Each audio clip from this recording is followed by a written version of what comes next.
Hello guys, എന്താണ് എല്ലാവരും വിശേഷം?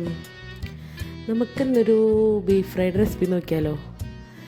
നമ്മളെ വീട്ടിൽ നിന്നല്ല, ഓൾമോസ്റ്റ് എല്ലാ വീട്ടിലും ഗൾഫുകാർക്ക് കൊടുത്തയക്കുന്ന ഒരു തരം ബ്ലാക്ക് കളറിലൊരു ബീഫ് റോസ്റ്റ് ഉണ്ട്. അതിൻ്റെ റെസിപ്പി നമുക്ക് നോക്കാം. അതൊരു പ്രത്യേക ടേസ്റ്റാണല്ലേ ആ ബീഫ് റോസ്റ്റിന്. നമ്മളിവിടെ നിന്നും ആരും ഈ ബീഫ് ഫ്രൈ കൊണ്ടുപോകാണ്ട് ഒരാളും പോകാറില്ല. ഏതാണ്ട് എയർപോർട്ടിൽ നിന്ന് അങ്ങോട്ട് എൻട്രി കൊടുക്കാത്ത പോലെയാണ് ഈ ബീഫ് റോസ്റ്റ് കൊണ്ടുപോയില്ലെങ്കിൽ. അതുപോലെ എല്ലാവരും കൊണ്ടുപോകും. അത് ഒരു പ്രത്യേക ടേസ്റ്റാണ്.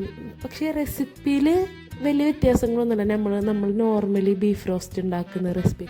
പക്ഷേ ഇതിങ്ങനെ ഭയങ്കരമായിട്ട് ഡ്രൈ ആക്കി എടുക്കുന്നതുകൊണ്ടായിരിക്കണം ഇത്ര അധികം ടേസ്റ്റ് ഇതിന്. ഞാനിത് ഇന്നലെ ഉണ്ടാക്കിയത് ഇന്നലെയാണ്, പക്ഷേ ഞാൻ വീഡിയോ ഇടുന്നത് ഇന്നാണെങ്കിലും ഞാനിത് ഇന്നലെ ഉണ്ടാക്കിയതാണ്.